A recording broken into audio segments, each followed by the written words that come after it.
What's going on, guys? This is Carl at the Racerred channel. This video is some of the single track that I hit in South Dakota. It was just a lot of fun. I've still been doing quite a bit of riding. I have a lot of video to go through, to edit, and to send to YouTube, so I just haven't been putting out as many videos lately because some of the videos I've been doing are really long, and some of the street bike riding stuff is just better edited all at once. And yeah, a lot of the stuff I've been doing is just better to do it all at once and have a bigger video that you can watch and experience all the way through. But I have a lot of just days and days of riding footage to go through, so I've been doing a lot of riding for sure. Also, I've been doing a lot of mechanicking. I just replaced the alternator on my F-150. Ford has been letting me down majorly, so I don't think I'm going to go with Ford anymore. I own 3 of them right now. But yeah, my F-150, I've replaced the alternator on it. Recently, I had my good buddy do some electrical work on it recently. It's just, you know, I've owned it for about 3 years now. And it seems like for 3 years I've just been doing mechanic work on it, so it's been a real pain. But every time I fix something on it, I'm thinking, okay, it's got to go a long ways now. I've got almost everything new on it, so eventually I'm not going to have to work on it. But that day has not come yet. I've driven it for about an hour and a half so far, and no issues up to this point. But one of the things that I did is I got a 1964 Chevrolet C10, which is a really cool truck. That's actually the same truck that I kind of grew up in. I drove around in it.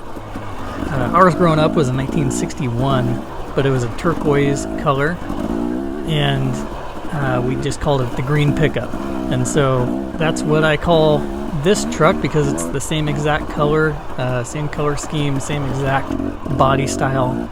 It's a 1964 turquoise C10, so I just call it the green pickup. And man, it's in really good shape. The one I've got is in really good shape. I've had to do a lot of work to it still, though, so a lot was done to kind of get it running for me, and a lot of stuff was just rushed through. There was broken bolts on the gas tank, and the wrong filter was put on the sending unit on the gas tank, so that fell into the gas tank when I was taking that off. And I had to adjust the gas tank so that the actual gas cap would go on. So the collar that goes on the gas tank is actually rubber, and so if you put that, you know, too far onto the gas tank, it'll sit too low, and so that was causing major issues for me. So all I had to do was loosen that up, bring it up, and I was good to go. But there was a lot of other issues. Like I made the ignition electronic instead of points ignition, so I don't have to worry about that. I've also done the brake lines, the soft brake lines, the rubber ones, and I had to put a passenger side mirror on it, which kind of hurt a little bit to have to drill through the body, but it is what it is. Trying to make the truck safe to drive.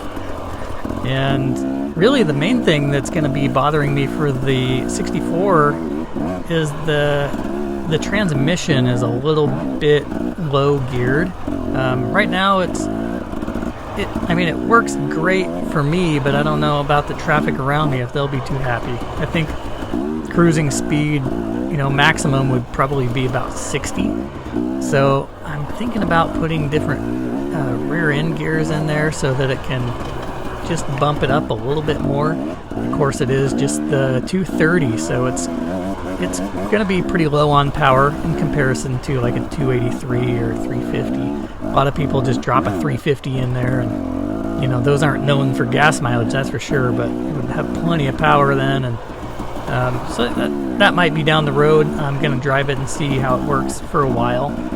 But yeah, right now I'm just trying to make it nice and functional, reliable, safe to drive, and to have other people in there, passengers. I want to make sure that I put seat belts in it, because that's another thing that it lacks. So the They really made trucks to last back then, though. So, everything about this truck is just, it reminds me of a military vehicle. If you want to know what it's like to drive a military vehicle, you just drive an old C10, and that's pretty much what it's like. You got thick metal, steel around you, and just everything is real, analog. You shove it in the gear, you feel like you have a direct connection to the engine, and you really feel like you're operating a machine. It's more of an art form than driving a modern vehicle, because driving the modern vehicles, you just feel like you're sitting in an operating room, or a waiting room rather, and just waiting there in a nice air-conditioned place, and you're just waiting to get to your destination. Whereas driving old vehicles, you really feel like you're connected in every way to that thing, and your input is so important every step of the way, whether it's how you operate the clutch and what your technique is that you use to shift, because it really does take technique to be able to operate the transmission. Yeah, that thing is just, it's a real beast, and it's a lot of fun to drive. So I really enjoy operating things like that. I enjoy driving, and I don't really like automatic transmissions. I like to put it in gear myself and feel the clutch and get a good feel for the vehicle in general. I feel like you just have more control over the vehicle in general that way. But so anyways, that's a project I've been working on. I've been doing a lot of work on my C10, and I've also been doing a lot of work on my F-150 to try to make sure that I can ride through the wintertime and have a reliable F-150 with four-wheel drive, and just can cruise freeway speed and have nice AC and heat. Everything I need basically to just show up wherever I'm needed and go riding. So the F-150, as much of a pain as it has been, it's definitely the vehicle that I prefer when I'm going to go deep into the mountains, or I'm going to have to do freeway speeds and that kind of thing, or obviously I'm going to need four-wheel drive in a lot of situations, going through the mud, and it's just I really enjoy driving it. And it's unfortunate that it has had so many issues, but it is what it is, and I just keep making it work. So I've got the Chevrolet as kind of a backup, and I'm only going to use that pretty much when the roads are dry and conditions are good for it. But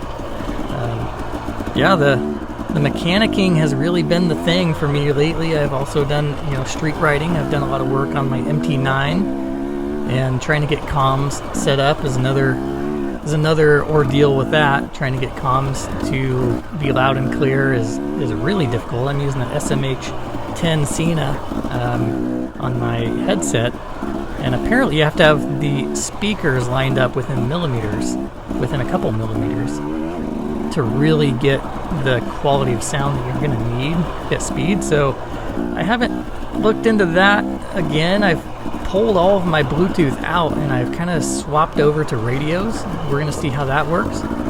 And so I've converted everything to radio, and I'm kind of second guessing myself right now. I don't know if radios are going to work that great. I've got a button that goes on your handlebars, but it's very analog. You plug it all in. It's very mechanical.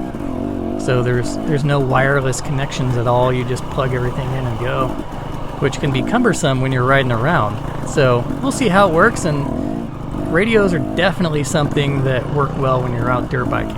So you don't have to have a handlebar connection out there. You just throw it on your pack and you're good to go. So my buddies were using radios on one of my last rides, and they work pretty good. So I've just constantly been either doing mechanicking or riding motorcycles, doing a lot of filming and traveling around. So we've had tons of adventures this year, just crazy amounts of adventures.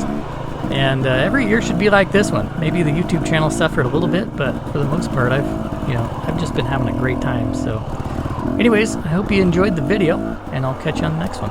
Peace.